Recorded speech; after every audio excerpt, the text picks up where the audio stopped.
Good morning, ladies and gentlemen. How the hell are you doing? I can hear my own voice coming back through Bibby's side. Really? I did for just a second, then I went, good morning. Morning.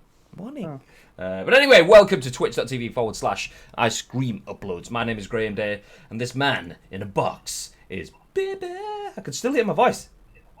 What the hell? Like, one sec. Let me turn down the other set of headphones. Oh, morning, by the way. Let me turn the other set of headphones down just in case. I think that's probably what it is. Right, so I'll turn the other ones all the way down. Okay, let me give it a test now. Graham! Yeah, I can't hear it now. That's what it is. See, that's how good Corsair headphones are, ladies and gentlemen. I'm wearing a Corsair Void wireless. Bibby's got the Supreme Studio wired editions, and we have another one on the desk just next to him. So I'm chatting to Bibby, and the headphones are that good that I can hear myself from headphones on the other side of the room. Hashtag spawn, hashtag powered by Corsair. Cheers, guys. Thanks, mate. Anyway, good morning. Welcome to twitch.tv/Ice Cream Uploads. My name is Graham Day, and that noise was Bibby chatting to me on Slack. It's fucking good. It's all going wrong this morning. Kill notifications. It's twitch.tv/Ice Cream Uploads. I'll try for the 15th time today. My name is Graham Day. This is Bibby, and we go live each and every single weekday at 10 a.m. on Twitch. If you are in the Twitch chat, please feel free to say hello. I mean, I can see the chat. Just talk to me. Talk to me. We stream the biggest and best bits of news from the games industry. This is your daily dose of gaming news here on Twitch with myself and Bib. Like I said, we do this 5 days a week at 10 a.m. each and every single weekday on twitch.tv/Ice Cream Uploads. So feel free to get involved in the chat because we give you our thoughts and impressions on the latest news, and we want your thoughts and impressions on our thoughts and impressions, and that's how we kind of work the show. It goes on like that, backwards and forwards, and it's important that you do as well because we turn this into a video podcast which we upload to YouTube, and then an audio podcast which goes on iTunes, Spotify, SoundCloud, Google Play. And if you're watching on YouTube, good morning, good evening, good afternoon, good whatever, good 2027 if you're watching this in the future, you radical person. You're probably not, but hi anyway. Actually, I wonder, 2027 will be like, oh, is the PS6 on the horizon? But yeah, at the moment we're still waiting on the PS5. Sort out Sony. But yeah, if you are watching on YouTube, drop comments in the comment sections below. We will see them. We'll respond, and please feel free to give the video a like. But if you're on Twitch, get involved in the conversations. But anyway, babe, happy Wednesday. Happy Wednesday. Speaking of YouTube, I've just got an email from YouTube saying that Ice Cream Uploads Invitational has been copyright claimed, so it can't be played. It's got it for what? Because obviously when we've been going into other people's streams, they've been playing music. So it's claimed the music that was being played in the streams. Oh. So it could just be that I can just go in, unlist it, and then like take out the bits of music that people was playing. So they will have like muted parts in the actual audio, which is unfortunate. However, to get around that, go and watch it on Twitch on demand. So it is available to be watched on YouTube, but the premium experience will be the video on demand that's been created on Twitch. This is just annoying as shit. Yeah, I mean, of all the things, it would have literally been about 3 or 4 seconds as we're going through people's streams. That's the most annoying part about it. Yeah, jumping into say a pirate stream or whatever, and then watching the game there, a few seconds of audio. Yeah, we'll have to go through and cut that because it'd be a travesty to not have the third invitational on YouTube for people to digest. I mean, absolutely. I mean, we've highlighted it and everything now, haven't we? It's there. It's gone. So yeah, you will be able to watch the past broadcasts. If you don't know what that is, last Friday we had the third Ice Cream Uploads Invitational Tournament featuring a number of PES streamers, some community guys, some YouTubers from fan channels of real world football. It was a massive spectacular. We had over 2,000 people, almost 2,100 people watching live with us at our peak on the channel, which is huge compared to what we usually get. So that was massive. Thank you everyone that dropped in. As well as that, we're around 80,000 views across the day for the content on that. 80,000 views is phenomenal. So yeah, big event. We have the whole event. It featured 8 teams of 3 people, group stages, knockouts, and then 1 grand final winner. No spoilers, go check it out. It's in the past broadcast. You will be able to see it, like I said, just a few days ago. It's definitely worth a watch. But that's the past. Let's look into the future. Nice, tedious link there, Graham. I don't know if nice. That's beautiful, mate. Flawless. Yeah. So we jump into the news each and every single weekday. If you are new here, this is what we do. We pick the biggest stories and we give you our thoughts and impressions, as I said a little while ago. And the first story for today is E3 2020 is full speed ahead despite coronavirus concerns. I nearly said coronavirus, merging the two words. So yeah, E3 going ahead despite coronavirus concerns. This is written by Sherif, Saed for VG247, and the article says, with growing concerns over the spread of coronavirus, some wondered if this year's E3 will be affected. The past couple of weeks have been very disruptive for the games industry and the economy at large, after several major players, including Sony and Microsoft, pulled out of GDC 2020, and event organisers were forced to delay GDC to the summer. To say nothing of no shows at PAX East, as well as other events outside of video games. Now that GDC is not happening later this month, the next big event on the calendar is E3. That's actually not true. TwitchCon Europe sorted out. We said this on Monday. If you'd have been watching the scoop, you would have heard it, but whatever. This year's E3 has been particularly beleaguered, with Sony skipping it and longtime supporter and E3 Coliseum creator Jeff Keighley also deciding not to attend. E3 organisers, the ESA, said it's watching the situation closely, but confirmed that there will be no change of plans for E3 2020. And now this is an embedded quote in the article. It says, "Everyone is watching the situation very closely. We will continue to be vigilant as our first priority is health, wellness and safety of all our exhibitors and attendees," the ESA said in a statement to Vice Games. "Given what we know at this time, we are moving full speed. We're moving ahead full speed with E3 2020 planning. Exhibit and registration sales are on track for an exciting show in June." That's the end of the article. Just want to say the comment there. We will continue to be vigilant as our first priority is health, wellness, and safety of all our exhibitors and attendees. Nice! Tell all the bajillions of people whose details you leaked onto the internet and then didn't apologise for. Yes, nice. Vigilant safeguarding there. Love it. GG's. You absolutely know that. I mean, it's easy to stick the boot in there. But they deserve it. To be fair, they absolutely do. But you know that every single podcast, every single community stream or anything where that involves press or journalists that went to E3 last year will all have that same sort of like arse take that I've just had. Oh yeah, vigilant, are you, mate? They're all sat there rubbing their hands together for the opportunity to go, I think you'll find, actually. But yes, E3 is still going ahead, Bib, for now. Yeah, I don't think it's going to be the greatest show that they're ever going to be able to put on. This is the greatest show. Yeah, it's going to be far from it. You've got arguably Mr. E3 Jeff Keighley not pledging his backing to be able to go, with the likes of Sony pulling out again for the second year in a row. Xbox over the road as I can't really remember what that's going to be happening with them. Are they still going to be having theirs over the road? Yeah, they are in the Staples Center, this Microsoft pretty much owned building that's just next to it. I'm just going to blow my nose. 1 second. Microphone muted. So yeah, you got Xbox that's going to be over the road, but a whole host of people have started to fall.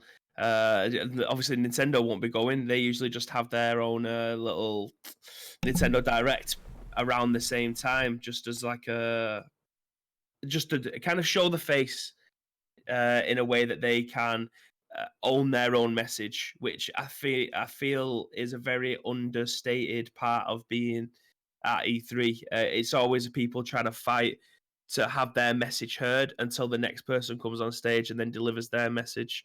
So, I mean, we've gone into depth about what we see E3 looking like in the next few years. Spoiler alert, I don't think it's going to be about. But as it stands at the moment, I mean, we're not going. So I think it'll be good for us to be able to sit back and do maybe stream or watch along of us getting involved with what we think.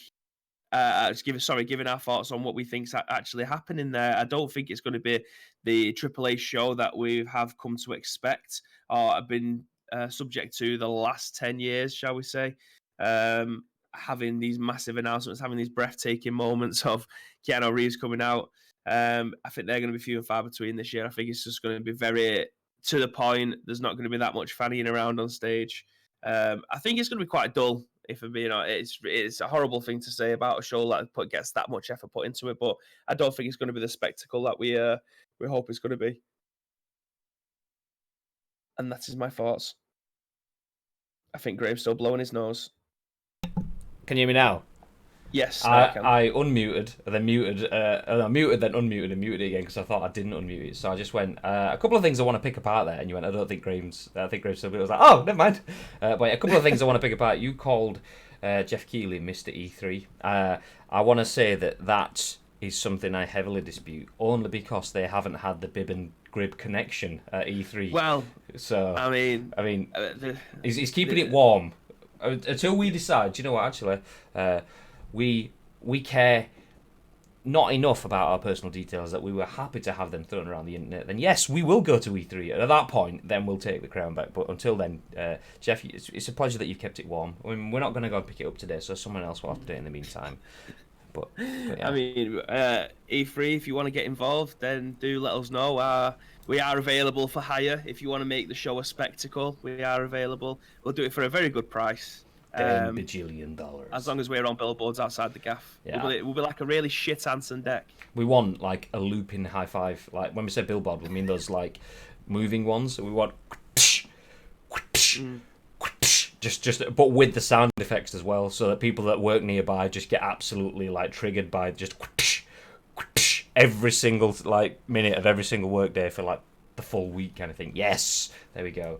But yes, you said we don't think it'll be around forever. I think we're in kind of a make or break period for E3. The fact that absolutely they haven't given it a new lease of life. It's been a bit shit in terms of EA's going away. Konami's have not been there for years. Nintendo's do directs. Microsoft say they're there, but we know they're not really there. They're next door. It's we're there in spirit, but we also want to control who comes in, who comes out, have our own thing, make ourselves look better, and the rest. So it's kind of become disjointed, segregated is a good word. But despite that, I mean, then you get all of the ESA shortcomings with the leaking information, the crap websites and stuff, and leaking who's going to be at the event in the year ahead, and it's a poor event that doesn't seem consumer focused, that overcharges for the brands and the consumers to attend, that isn't really protected in the right ways for when a company charging as much money as the ESA does to not give the right level of security that they are. It all seems a bit catastrophic. However, there's so much love for the gamers' Christmas that is E3. Other religious holidays are available, by the way. That's just one that's relative to me. So yeah, for that celebration in the middle of the year, there's still a lot of love for it. It can still succeed. How many years do you give it then? That's where it comes down to. The point that was skirting around is it can fail right now and just die, or it can fail in 5 years, or it can live forever. It all depends on how the ESA work with it. Their noises, which are just unfounded, unproven PR noises at the moment, until we see the proof of the pudding, is we're working on new ways to interact. We're working on different experiences, and we want to engage the audiences and the people that attend, which sounds pristine. That's what the show does not have any level of engagement. I was walking around E3 last year with a foam pickaxe outside the form at the Fortnite school bus kind of thing. Wild Dog 84, thank you very much for the follow, dude. Much appreciated. So yes, I was walking around E3 last year with a foam pickaxe in my hand around the Fortnite battle bus, which was all well and good, but that's nothing special. It's been done at every single event before. There was a few booths where people were streaming, but it was all just kind of look at stuff. It was literally that. And as a gamer, it's all about experience. You want to experience the games. You want to experience new ways to play. You want to experience new technologies. You want to experience the clutch moments in games with people. You don't want to just look, here's someone famous that you watch on the internet behind a screen. And it's just, it's so unthought through. It's just like, oh, they're famous, so people will come. And it needs to go to the next level. So if they do that, that's what they're saying that they are going to do. If they do that, then it could go for a while. However, I think everything's still going ahead. Like full steam ahead is the kind of phrase that they used. If it's still going ahead full steam right now, then that's all well and good. But we've just had we're on the verge of pandemic thing, on the verge of pandemic classification, as we have been for a while for the World Health Organization.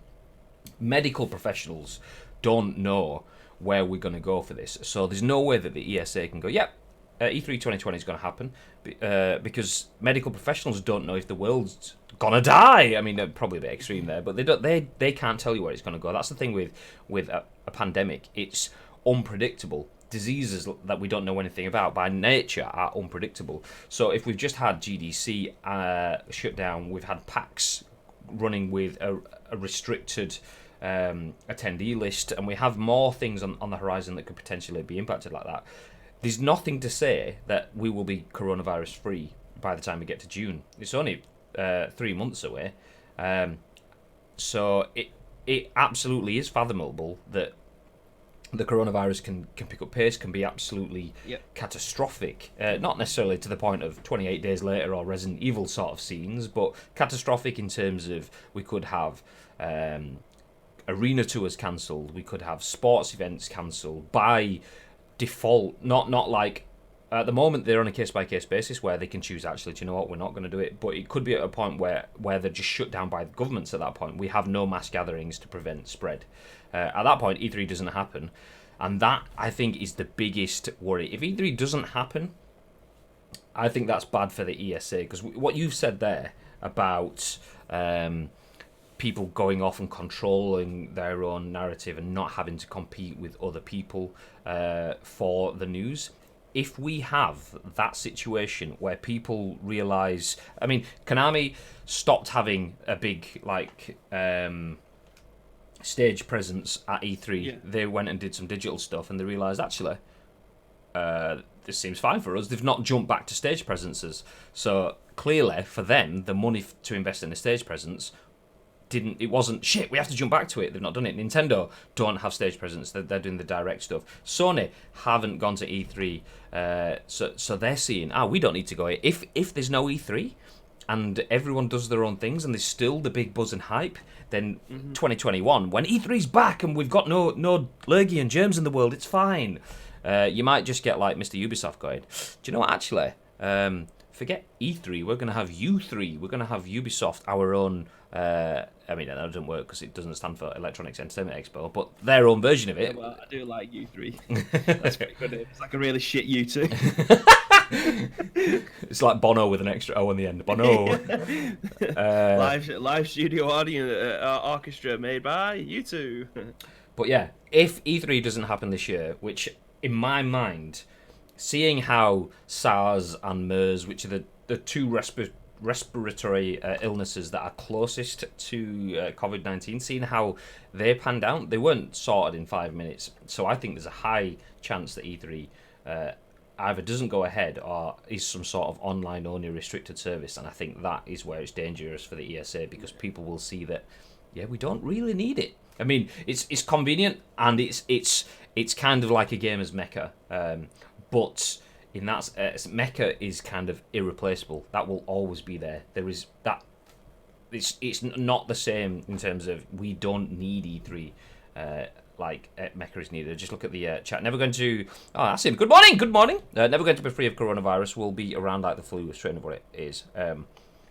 It will, just like flu, become less of a talking point and issue over time. But yes, E3 needs to change, or it will be done soon enough. Connie, good morning, Corey. Corey. Good morning, Connie. It makes you wonder if other gatherings like MCM, London, or Resd will be infected. Also, morning. I think, yeah, definitely. Well, it's just not restricted to the video game side of things. So, for instance, at the end of the month, I'm going to a gig at Bowlers. So does that then become under threat in June? I'm going to watch Liam Gallagher at Heaton Park. Does that then come under threat? I mean, the fact that you're going to watch a gig at Bowlers means you are probably going to become under threat. Yeah, I mean, it's like a 14-hour tribute gig for all these different tribute bands. So I'm definitely walking out there with something. But yeah, it's not just restricted to these gaming events. It's restricted to absolutely everything, isn't it? Yeah, and that's where we've had comments like, what was it, the mayor of, I can't remember, the dude last week that we were talking about, was it It was a San Francisco guy, wasn't it? 'Cause about GDC. And he was saying that it was kind of unfounded that it was what was his phrases? It was anti-Chinese and anti-Asian conversation, saying that it didn't, saying that COVID-19 wasn't as big an impact, and by using those lines of conversation to stop events was anti-Chinese, anti-Asian, and so on. Basically, just calling people racist for not bothering going over to places. Effectively. But the reasoning for that is because the games industry is quite proactive on a lot of things. So in the exhibition centres where E3 is happening, in the exhibition centres where GDC is happening, in the exhibitions where everything's happening, the XL in London where MCM is going to happen and that kind of thing, other events will be happening. There's probably some sort of like bicycle show or something there right now which hasn't been stopped. But that's because those industries, our industry is built around communication and experiences and shared experiences and passing information on. So we are kind of a market leader in essence in that sense. I mean, I'm not saying it's exclusive to the games industry or that it's the most advanced in that sense, but it will be more advanced than quite a lot of others. So you will get health shows or whatever. I mean, I know so many times at the NEC when we've been there for EGX, there's been the ambulance and first aid responders medical show kind of thing there. Probably a bad example because if anyone knows about illnesses, it's those guys. But those shows are still going ahead. Some may be stopping. Obviously, we don't know. It's not our industry. But the games industry itself has been quite aware. Probably also from the fact that a lot of brands, a lot of publishers, a lot of teams share offices with people that are based in Tokyo, in China, any parts of the Middle East or across Asia. So in that sense, we are kind of, it's like on our digital doorstep, so to speak. So we kind of are a bit more aware of it. That said, I do think it's dangerous. Like Asim says, we're never going to be free of coronavirus. It will stay around. There's always going to be a hint of it, and that's the thing. You'll never get fully rid of it. But I do think they kind of damned if they do it or damned if they don't. The ESA had to say, yeah, it's all good, because if they go sat there like this is all fine, fires all going along behind them, and project the message of unsure, then you'll just start to get publishers going, do you know what, actually, if you're not sure, then I'm not going to take the risk. If you're sure, then I can bank on you. I will absolutely stick to it. I'm going to be at E3, I'm going to have my stand. But if E3 start even faltering, then they'll pull out, and the ESA obviously will need the ridiculously large amounts of money that they're going to be getting from the show. Asim says, personally, I think it's a bit of a panic around coronavirus, as it won't impact most people in a severe way. Sadly, impacts elderly and the already well badly. You'd like to think most people are sensible enough to be clean and hygienic. One thing with it being in the news, a lot of people are being more sensible. Hey, washing hands is a thing. Hey, personal space is a thing. Yeah. You know what? It's a very it's a shit comment to make, but I'm going to make it anyway because I am the master of shit comments. Let me put you full screen for the shit comments. Are you ready? Brace yourself. Strap yourself in.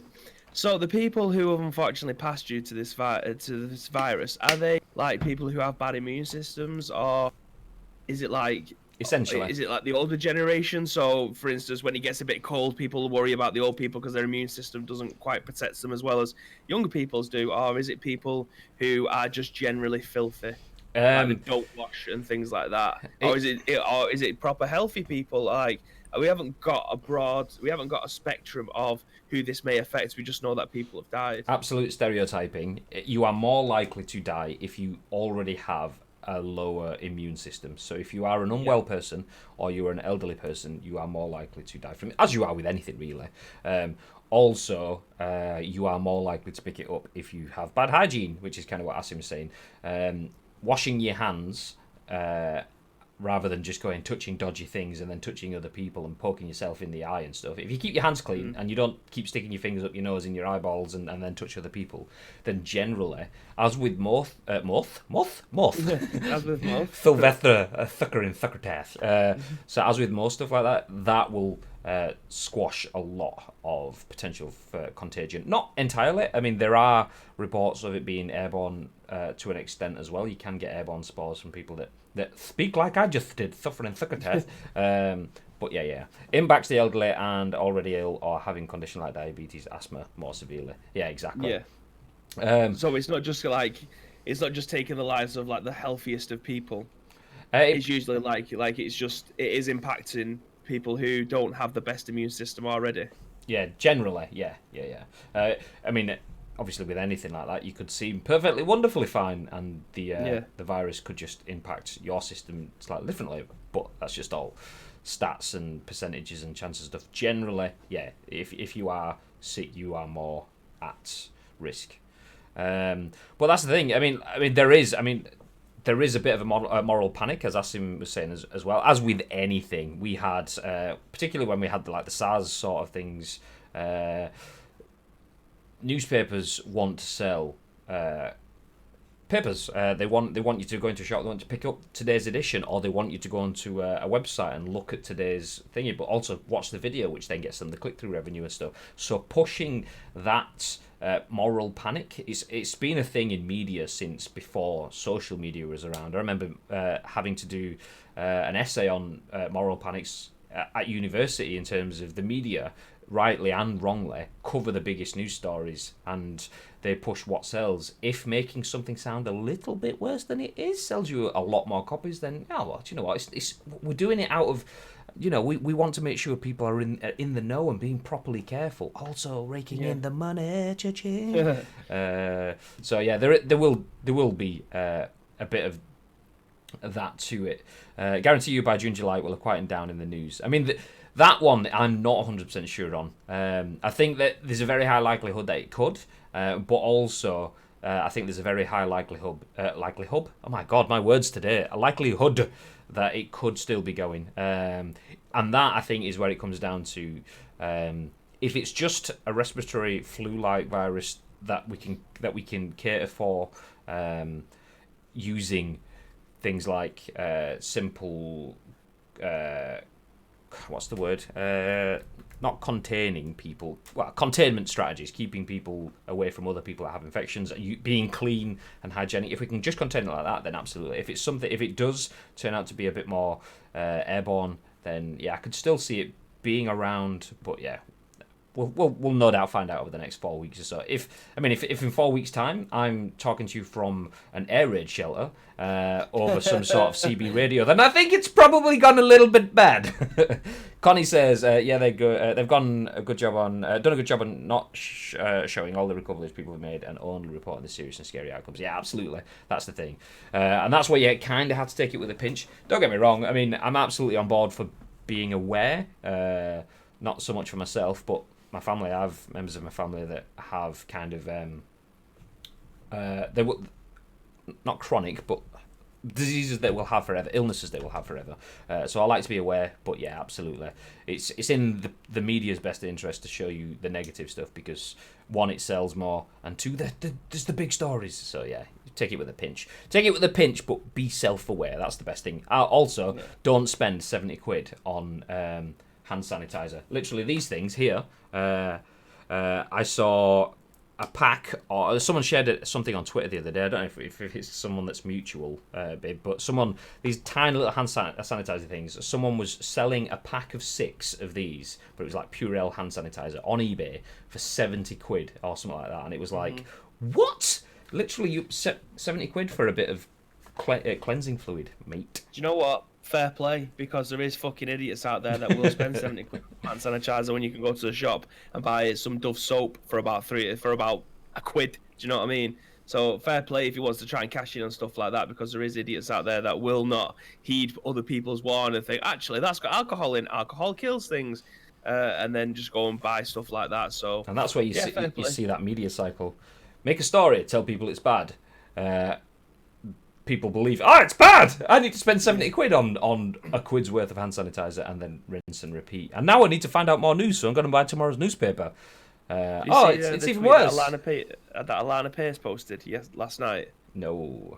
Well, it's basically in America, there's just people that have been going absolutely wild and just walking around with supermarket trolleys and just filling it full of like 30 days worth of well, I hope it's 30 days worth of toilet roll, tins of beans and things like, well, not beans because I don't like beans, but just tinned. You don't like beans? They don't do beans over there. Have you not seen that video of that? Oh, I thought you said you don't like beans on beans. toast. Oh no, fuck that, mate. Beans on toast is like an absolute staple. I was literally just about to kick you off the scoop. You don't like what? But I have seen that video of the dude like beans on toast, and he's eating it like, and then at the end he's like, actually, it's not bad. It's not. Yeah, that's like Jesus Christ. And there was another video as well of that woman from America coming over and like finding Witherspoons and just wondering why it's like the greatest place. Imagine that though. Like we come back from America, we say, "Oh, I went to this place that did like the best pizzas ever. Oh, we went to Chili's, it was amazing. Oh, whatever it could be over there." And then someone comes from America and thinks that Witherspoons is like the penultimate place to eat in Britain. Oh, I remember. Where was it? Oh no, it was actually. If you're listening to this, I don't know if you're here now, but I know you usually listen to the shows on demand. Mr. John Bibby, I remember Bibby telling me a story of him going to, I think it was South by Southwest festival event thing in America, and they were in this sort of like hipster bar. And this American bar guy, I apologise to all American people because I'm going to offend you with the worst attempt at an American accent now. He's like, Brace yourself. Yeah, brace yourself. He was like, hey, so you guys, do you know, I'm never gonna do it because that sounded more English than I've ever sounded before.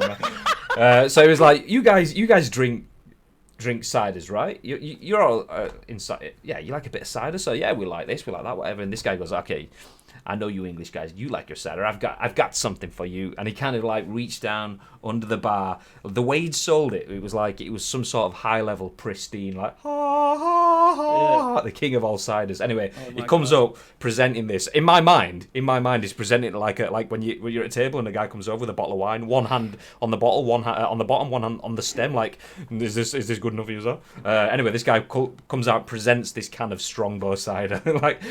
I was waiting for it. You know what? It was a toss-up between Strongbow and Scrumpy Jack. I have no idea why those are the first two that come into my mind. Tossing a little bit of the old Frosty Jacks there as well. It was like selling it as if it was like some sort of like crack it open, have a sip. Yeah, this is world-class cider. Oh, we've got Strongbow. Yeah. I mean, he'd have been absolutely horrified if I said, "Yeah, mate, just put a bit of blackcurrant in that for me, please. Have a nice cider and black." Splash lager as well, bit of snake bite. Anyway, so yes. I can't remember how we got on to talking about beans and things. Where did that come from? Every single time, this. Every single time. The original story was E3 potentially going ahead, and we've ended up at Witherspoons, Southwest by Southeast with some Strongbow. South by Southwest. Southwest. Beans, the musical fruit. The more you eat, the more you toot. Dad preferred white lightning. Yeah, my dad did toot a lot and have white lightning. Yeah, that's true. Good fact. We're just about to mention white lightning. Oh, I have bad. I don't drink cider because of bad experiences with white lightning. And when I say bad experiences, one night and a 3-litre bottle to myself didn't go very well. And that's what irresponsible youth. Please drink responsibly, ladies and gentlemen. Anyway, let's pause that story there and jump it into our next bit of news. As soon as Bibby's got his phone in his hand, this seems like a fitting time to jump in. There we go. Mario Kart Tour's multiplayer mode launches Monday in the UK. Streamer Elite 88, thank you very much for the follow, dude. Much appreciated. So yes, back to the news. Mario Kart 2's multiplayer mode launches Monday in the UK. Supports 8 players online or locally. This is written by Matt Wales for Eurogamer. It says Mario Kart Tour, which is sort of what you'd get if microtransactions had wheels, will no longer be a strictly solo affair as of next week. The iOS and Android racers' long-promised multiplayer mode is set to arrive on Monday, the 9th of March in the UK. When the free-to-start Mario Kart Tour launched on mobile devices last September, it was lacking anything resembling the series' beloved real-time multiplayer racing, with the only vaguely competitive element existing in the form of world-ranking leaderboards. Nintendo added the option to beta test a more traditional multiplayer mode last December, but only for those that signed up to or are trialling the game's dubious £5 a month Gold Pass. However, as of 4 AM on Monday 9th March in the UK, that's 8 PM PT on Sunday 8th of March, Mario Kart Tour's multiplayer mode will be available to all on iOS and Android, introducing competitive racing for up to 8 players, either locally or online. And then there's an embedded tweet in the article that says, multiplayer for Mario Kart Tour comes out on March the 8th, you can compete against 7 other players, whether they're in-game friends nearby or around the world. Are you ready to play? According to Nintendo, Mario Kart Tour's online standard races will feature an ever-changing set of in-game rules due to refresh delay, while local play enables participants to define their own rules. There's also a Gold Races option, exclusively available to Gold Pass subscribers, featuring faster speeds that require advanced kart maneuvers. Mario Kart Tour has been roundly criticised for its messy proliferation of frequently eye-watering microtransaction mechanics, in-game currencies, and unlock systems since its launch last September, and it's not entirely clear how these might impact the multiplayer mode. Not that such things are likely to dampen the game's continued success. As of 26th of January this year, Mario Kart Tour had been downloaded over 147 million times, earning around $86 million US through monetization. Thoughts? It's a step in the right direction. I can't believe it's nearly taken them a year to be able to put this in the game, because who wants to play Mario Kart against the computer all the time? For me, when I play Mario Kart, it's usually against my friends. There is times where I will play against a computer, but it won't be for a year straight if that's my go-to mobile game. So I'm glad that they're finally starting to roll this out. Bit shitty that it potentially is going to be hidden behind a paywall, but it's a mobile game for free. Of course, they're going to be able to do that. It's interesting to see how many times it's actually been downloaded, though. The Mario Kart name holds a lot of weight. So when you expect a Mario Kart game, you expect... this is going to sound stupid. You expect it to be a Mario Kart game. However, the way that the way that the game plays it doesn't, for me personally, feel like a Mario Kart game. So it's interesting to see that they've managed to make that much money and have that many people download it. When I'd like to see the concurrent player base at this moment in time, because 147 million times, fair enough. I downloaded that. I'm included in them figures, but I haven't touched that game since the last time we featured Mario Kart on this, just to see whether or not they changed the way that you drive the karts, because the way that it is now just doesn't make sense to me. I can't get my head around it. If I probably played it for a couple of hours, then I might get used to it. Fair enough, I might actually enjoy it, but the way that it plays now, it absolutely isn't for me. However, the idea of playing Mario Kart wherever I am against my friends, who are maybe potentially also as bad as I am, so we can all enjoy it and be bad together, that's a completely different feature, and I'm glad that we are finally getting this, albeit potentially behind a paywall. The concurrent players figure, there's usually in a press release, the figures that are there and the figures that aren't, if you read between the lines, can be quite telling. The fact that 147 million downloads, it has been downloaded 147 million times, is quite staggering, frankly. However, that could be based on what you've just said about you want to have Mario Kart on the go. You want to be able to play with your mates on the go. You have an idea in your mind of what Mario Kart is. So that has led you to be one of those 147 million people. Chances are a lot of those 147 million people have done the same thing. The fact then that there is no mention of continued user base, no peak concurrence, or no just general concurrence or anything like that, those clearly aren't figures that Nintendo feel are press release worthy. And if they're not press release worthy, then that usually is it. They just aren't press release worthy. So it's been downloaded 47 million times. That could have been a few different people on a few different formats. It could be repeat downloads of people downloading it and deleting it and downloading it and rage quitting because it's pants and thinking, actually, I just want to do that one race again.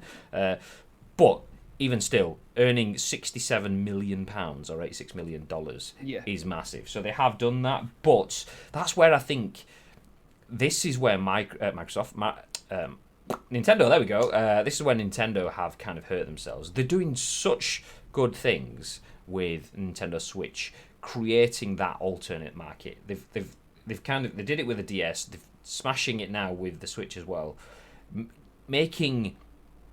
they're focusing on ways to make you play. It's not, oh look, something that you don't need, but giving you different opportunities and back to experiences. We're talking about E3. They're giving you those ways to have experiences in different formats and different ways, and that mindset seems to get lost when they go to mobile. They understand mobile is a huge market when it comes to turnover, and it's so frustrating to see. I love the idea of being able to play a game on my phone. I mean, let me stop that there though. I love the idea of being able to play a game on my phone. I reckon for me to properly appreciate mobile gaming, I would have to invest in one of those like triggery kind of things that you get that you can stick your phone in. Yeah. I've got no issue with doing that. I would even invest in that. I've thought about it quite a few times. My issue is that so many companies, even huge companies that have experience with microtransactions and games on different sizes of formats, like Nintendo, don't understand the market to the point where they are taking money off people hand over fist for irrelevant functions, really. £5 a month every month for a mobile game. You can get pretty much, what's the iOS Game Pass equivalent? What's it? Apple Arcade. Apple Arcade. Yeah, you can get that for about the same price, which will give you tons of games. So the fact that they're putting such a high price threshold for a game that didn't have any multiplayer stuff until now, it just shows that they don't fully understand it. They understand there is a lot of money that's readily accessible, and you can access everyone because everyone has a mobile now, effectively.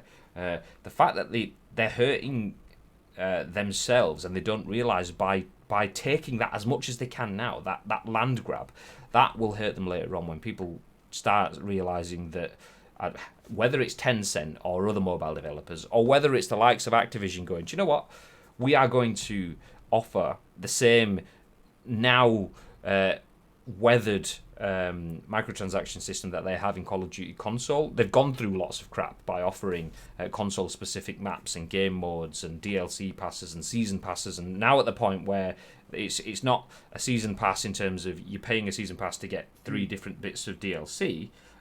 It's more a case of you paying for the battle pass effect. You pay for the battle pass for this season. You can work towards your cosmetics and your skins and everything. They've gone through those learnings and they are there now. So whether it's Tencent with mobile background or Activision going, okay, we're going to bring through what we've learned from consoles onto mobiles. I think mobile is definitely heading in the right direction. I'm quite excited for the idea of the future of mobile, but it's just so annoying to see people like Nintendo that are so forward thinking in some areas being so backward when they have a potential for profit and they just jump at it and snatch at it. It can be so negative for themselves and the industry. I mean, there's a reason why mobile gaming has taken so long to get to the level it is, and that's because of dodgy decisions like that. What was the other one they did that was painful? Super Mario Run or whatever it's called. Everyone downloaded it. Yeah, realized Dr. Mario as well. Yeah, I mean, we had a conversation on this. Was it last year? We were talking about Nintendo games. It was actually on the release of Mario Kart Mobile, I think it was. But Mario Run looked good. Everyone had kind of like, oh wow, we've got a mobile game that looks like a console game. This is this is so exciting. And then it was like paywall. What the fuck? Literally ran into that, didn't we? So it's when it comes down to Nintendo mobile games, clearly they've got IPs that they can throw out the door and make a lot of money on. However, I think the execution on this is I haven't played it enough to give a firm comment on it. I just know with the way that if this was a fully fledged like Mario Kart 8 Deluxe watered down version for mobiles and played like the ones on Nintendo Switch or Wii U or the Wii or the SNES or any other device that Mario Kart's been playable on, then I would absolutely pay a monthly fee to be able to get that kind of experience on the go. I mean, you can play on Nintendo Switch on the go if you've got a Wi-Fi hotspot on your phone or at a Wi-Fi venue, and everybody else has got a Switch. It's much easier to be able to play with your friends on a mobile if it's cross-platform across iOS and Android, because I'm not sure if it is. However, it doesn't play anything like those games, unfortunately. And for me, it's kind of the reason I haven't played it much is because it feels like a wasted app. I can't imagine any Nintendo games that I would play on my mobile. Just thinking about what is Nintendo famous for? Can't imagine. Zelda, Mario. I'm joking about Pokemon. I play Pokemon every day. Oh, okay. There we go. But yeah, I mean that Pokemon Go is a good example. You can do almost everything on Pokemon Go without spending money. The only things you can't do are like geographical events. There was something in Liverpool, or will be, where they had those events in like LA a few years ago that all went really badly wrong. There's one of those coming to Liverpool, and to get access to it, you have to pay like $9.99 to buy a pass in game to get access to all the functions. Which, fair enough, that ties to something real worldy, which has costs. I get that. But other than that, everything else you can do by grinding, or you can speed things up by spending money, which is fine by me. If people want to spend money because they don't have the time is money. So effectively, you can grind your way through the game, which is using your time. If you don't have time but you have money, time is interchangeable with money. I get that. I'm completely on board with that, if that's the thing. But by actively putting paywalls in games that stops you experiencing the full game, then yeah, I'm not on board with that. And that's where Nintendo aren't being led there. That is where you've got what's the name of the company that makes Pokemon Go?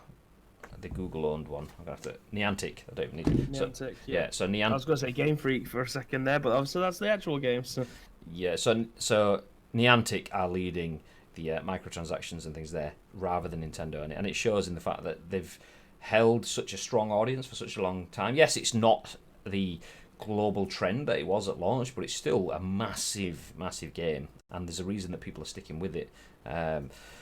Whereas I don't think you have that same level of loyalty to Mario Kart Tour, despite selling having 167 million downloads, despite those huge numbers, and despite Mario Kart 8 being up there with the biggest selling games on the Switch, or it might even be the best selling game on the Switch. This loyalty only goes so far, and if you are taking advantage of people, particularly in the wallet, then people will recognise that. So yeah, I can't see it holding at that rate, and there's a reason why this news article we've spoken about, and you've probably not got too many opinions on it, just like most people that in the chat might not have any opinions on it, because nobody really cares because they've done a bad job with it. If it was a world-changing game, everyone would have Mario Kart Tour downloaded, but I just assume they don't.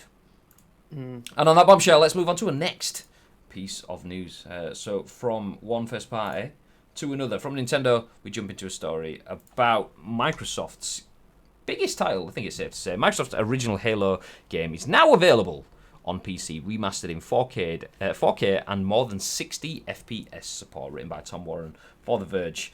The article says, Microsoft is bringing the original Halo campaign to Windows PCs today. Halo Combat Evolved Anniversary has been remastered with 4K support for PC, and it arrives 18 years after the game debuted as a launch title for the original Xbox. Microsoft is also including 60 FPS support, variable frame rates, and even native keyboard and mouse support.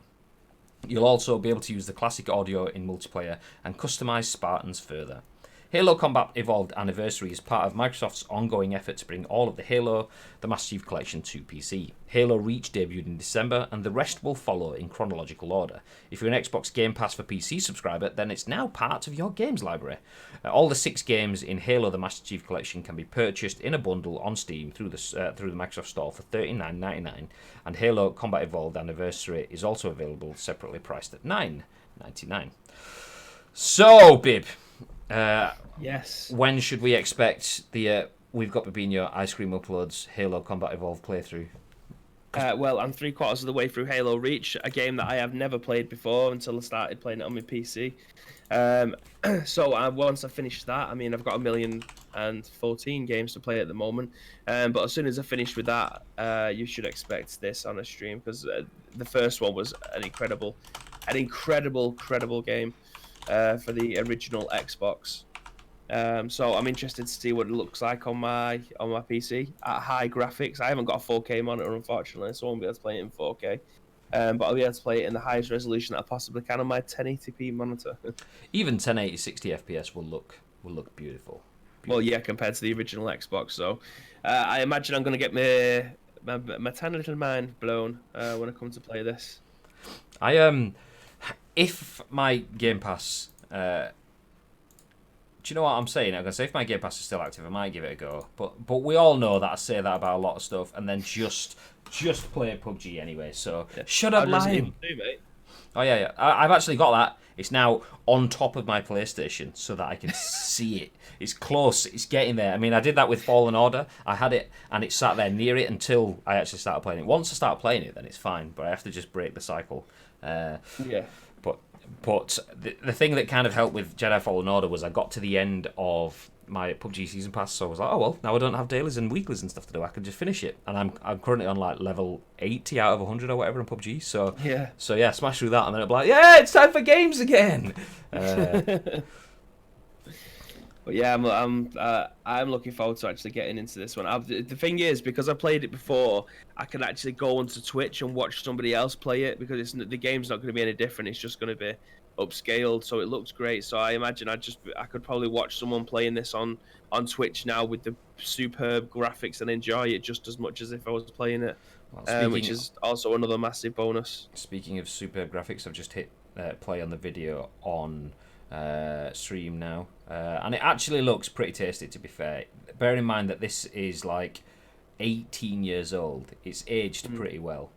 You can tell it's not a now game, but yeah, for a game that's been around for so long, it does look pretty tasty. And comment in the chat says, I was so into Halo back in the day, 1, 2, 3 and Reach. Still enjoyed the new ones, but smashed multiplayer a lot with the older ones. It was quite decent too. Now I'm old. 100% can relate. Not so much to the Halo element, but the I'm old bit.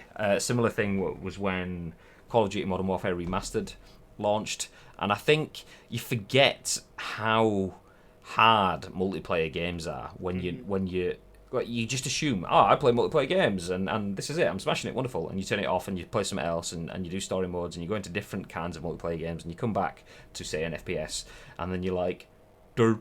Because I remember tweeting at the time, like, either I'm stupidly old or Call of Duty is so much faster than I remember, or both. And it turns out it was a bit of both, because it took me a couple of weeks, and then I was back to absolute jumping no scope 360 snipes face. Maybe not quite that good, but I was okay. But it took time to get back into it.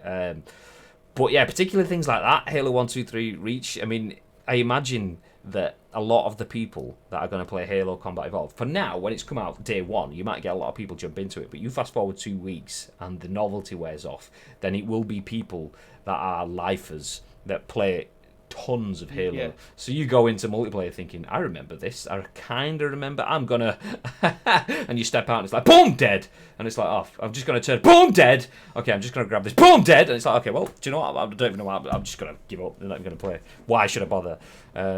And that was kind of what it was like playing Modern Warfare Remastered. There was a big spike, but then afterwards it was just the ones that have remained loyal to it since then. With Halo Reach, I used to be pretty tasty on Halo 3 back in the day, and especially ODST, playing online on that, I was actually pretty tasty so far. I'll give it a go on Reach, and I didn't even get close. I don't even think I've got one kill in probably about 2 hours playing that. I just could not compete at all. So I'm waiting for Halo 3 to come back on PC, and then hopefully I'll be able to rip it up. Hopefully. He won't. Sorry, I've just got absolutely not. Okay, let's move on then. One more bit of news today. Flying through it, which I must admit, I do like big news days. But we've had so much news for like the last 2 weeks. So many episodes have been like an hour and a half, like up to an hour and 40 minutes, I think, once long. So it's nice to just have a day where we can just go through a big story and a couple of side stories, and we're all well and good. So we've got one more story today, and this one, I mean, strap yourselves in, ladies and gentlemen. This is quite intense. It's going to be difficult for us to read. It's going to be even more difficult for you to go through. But we will get through the news together, as we can see now. Written for PC Gamer by by Andy Chalk. Modern Warfare's news: Tomogunchi is a cute digital pet that feeds on death. There we go. I mean, told you, emotional turmoil as we go. So the Tamagotchi-like digital pet announced last year is finally available. I'm going to hit play on this because this completely passed me if I did this. Whoop. Okay, I'll leave that playing as I scroll down. So the latest bit of gadgetry to come to Call of Duty Modern Warfare is neither a gun, nor a bomb, nor a swanky bit of electronic guffola that enables you to see bad guys through walls, at which point you can blow them into sticky bits with guns and bombs. No, it is in fact a Tamagotchi, one of those little digital pets that you wear on your wrist, play with for a few minutes, and then forget about until it starves. Tamagotchi is a trademark term, though, so what we've got here is actually a Tomogunchi. A nesting device that houses the most realistic artificial intelligence ever witnessed in a Rothwin Industries wrist-based product, says a quote in the article. And then the quote continues saying, utilizing the latest advancements in pixel-based monochromatic liquid crystal display technology, your Tomogunchi's home is a durable watch, machine-crafted from the finest, non-biodegradable plastic designed to provide you with the most immersive pet-based combat-related experience ever seen, Activision said. Do you have the nurturing aptitude to keep your Tomogunchi alive? Will your new friendly creature become well-fed and thrive, or will it freak out and eventually die due to inattention? That's all up to you. Okay, to be perfectly clear, the Tomogunchi is not a real product, nor is Rothwin a real company, but it is a real interactive cosmetic that you can buy through the in-game store. It was actually revealed last summer, but only became available today. As for what it does, it's basically a Tamagotchi adapted for Call of Duty. You'll need to keep it alive and happy after it hatches, just like the real thing. But instead of pushing a button to feed it, you'll need to sate its hunger with kills, objective completions, kill streaks, and wins. The opposite can also happen. Poor performance will result in your Tomogunchi growing sad, or even dead. The blog post hints very strongly that the different forms of Tomogunchi pets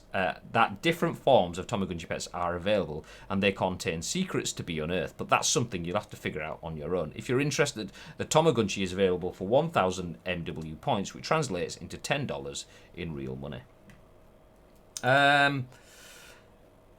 Thoughts?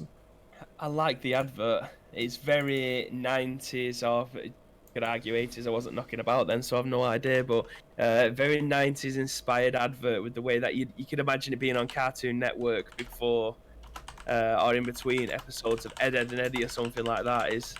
I like the advert. I mean, it's just another gimmick thing. Alone in the world was a little cat dog. Cat dog. Actually, mate, that was on Nickelodeon. I know, it just came to mind yesterday. I was watching a stream and someone, it was Hambino, a PUBG streamer, mentioned Cat Dog on his stream yesterday, and I was thinking, wow, 90s cartoons. And we were talking about Johnny Bravo the other day. Actually, I remember. Want to see me comb my hair really fast. Anyway, flip that. I'm pretty. I'm going to hit play on the video again because I wasn't paying attention to it because I was reading. Hit the article back up. Let's make that go full screen. Tamagotchi meets Modern Warfare. It absolutely 100% does. They've got the screen crackle as well. Yeah. Rotating. You can just imagine, like, all it needs is like a 12-year-old kid in like a garden somewhere to run out and sit down. Man, my pet is so awesome. And then it ends with a bunch of kids all just jumping up and down together, going, yeah. But yeah, I like the advert. I like the way that they've gone with that. It's cool. Yeah, that is pretty good. I mean, as in-game cosmetics go, it probably won't appeal to me that much. But not at all. I do like the idea behind it, though. That is a little bit different, because thinking about reasoning for it, well, first of all, it costs $10, so there you go. Cha-ching! That's more than an actual physical Tamagotchi costs. You're paying more for something that you will never actually touch, that you just wear on your wrist in-game. So $10, ka-ching! I get why they've done that. But thinking about it from a retention point of view, do you want to jump in and play deathmatch? Yeah, I do, because me and my team work together. Nice, pow, pow, pow. Teamwork, friends, high fives, yeah. Or all your team out online, are you going to jump in and play? Do you know what? If it's just me, I'll just get paired with some noobs. I'm just going to get trashed or something. I might not bother. Yeah, but little Dave, your Tomogunchi needs feeding. Oh, go on then. Do you know what? Sorry, I can't let Dave. And I think that's probably like a soft version of one of those not what they call those loyalty rewards where you come back day after day after day. It's a soft version of that. Rather than logging in to get your login rewards for the day, you're logging in. Your login reward is playing a game and feeding little Dave your Tomogunchi on your wrist, kind of thing. So I see where they've gone with that. I like the mentality behind it. They've clearly gone for the how can we give something that's like a little mini game that makes them want to log back in, that gives them, because the hardest thing for publishers, developers is breaking that fraction of a second where you go, do I want to log in or do I not? Once you start playing, you're pretty much in then. You'll do a game 2, 3, 4, whatever. But it's turning the console on and getting it, and it's having things. That's why you see stuff like login bonuses and return bonuses or whatever they're called in different games. That's because once you start playing, you're more likely to keep going. But it's having enough.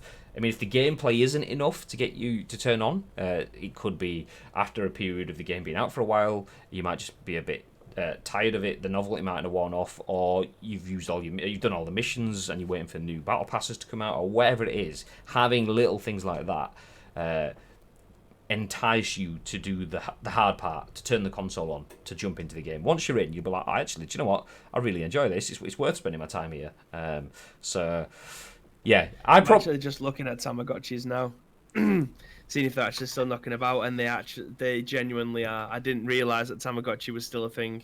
I'm fairly sure I have on my wrist here actually a Fitbit. I'm fairly sure you can get Tamagotchis for Fitbits. I know that you can get them for Apple Watches, but that's just a Fitbit there. I'm fairly sure you can get a Tamagotchi Fitbit, a Fitbit Tamagotchi. But I have a cat. I have a child. I have a baby that I have to look after. So there's lots of things that require my attention. Another one of those. I mean, I have to make sure baby doesn't crap himself most days. Never mind a Tamagotchi. God. Yeah. It's kind of embarrassing. Thanks for telling everyone. Lads. Until last year, I had one of the knockoff Cyberpets Dad bought us. Just a pity the screen died. How did you keep it alive if the screen died? Oh, do you mean the screen? Or did you mean the screen died last year? Because if that's the case, then yeah, that makes more sense. But yes, there we go. And I think that's kind of the end of the show today, Bib. Yeah, it's been a quick one, hasn't it? I kind of like the change of pace. I mean, don't get me wrong, I do like a meaty breakdown, is what I was about to say, but that sounds completely different than something else. But yes, I do like a nice light conversational. I mean, we had medical-based conversation, Tamagotchi-based conversation, mobile game conversation, and retro. It was kind of like a full spread. I mean, the only thing we need is one article based on PUBG. But yeah, the only thing that we could say there is there should have been an update today, and it got delayed. God damn it! So we'll leave that one alone. But that is it then, ladies and gentlemen. We are done for today's episode of The Scoop. Thank you, everyone that dropped in the chat. Very much appreciated. We like having thoughts and impressions, particularly when it revolves around Cider and White Lightning. So yeah, cheers for that, guys. Thank you very much. But yes, we will be back at 10 a.m.-ish tomorrow-ish. There's always an ish. On twitch.tv/Ice Cream Uploads with Thursday's episode of The Scoop. Before then, though, we have Josie back playing... Is she playing Dishonored? Yes, Dishonored 2. So Josie will be back playing Dishonored 2 in 39 minutes on the channel right now. So if you want to stick around, feel free to jump in, say hi to Josie. Do you know what we should do? We should have like keywords or something. Just make everyone jump in and with like banana hammock or something like that. Wait, so that Josie's just sat there going, what? Just like absolutely troll, but no, yeah. Anyway, we'll think of that. We're probably not going to do that, but it's just an idea. Anyway, like I say, we will be back 10 a.m. tomorrow. Josie will be back in about 35-ish minutes with more Dishonored. But before we disappear for the day, Bib, is there anything that you would like to add? I most certainly would. If there is anything that you want to get if you want to get involved with the Scoop, then all you have to do is sit here. Oh my god! I thought I'd change it up, but why change something that's not broke? Do you know what I mean? It's kind of embarrassing. Sorry, I've made you go full screen now. Usual spiel. If you see anything knocking around the video game hemisphere, then do feel free to tag us in on any of our social platforms, which is at Ice Cream Uploads, at We've Got to Be in Your, at Graham_Day. We'll take your thoughts and opinions, add our thoughts and opinions, and include them in the very next show. Why didn't I just run with that rather than trying to change it up? Do you know what I mean? It's so much easier. Okay, my turn then. Okay, so... Ladies and gentlemen, oh my god! Is this how we do it? Is this what we do? Anyway, that is it for the rest of the show today. We will be back at 10 a.m. brightly and sprightly, but probably not punctual, because, usually it's about 10 past, quarter past, just saying. That's all. Ish, yeah. Oh, there's always the ish, just saying. Have yourselves a very, very, very lovely day, and as always, remember to stay frosty.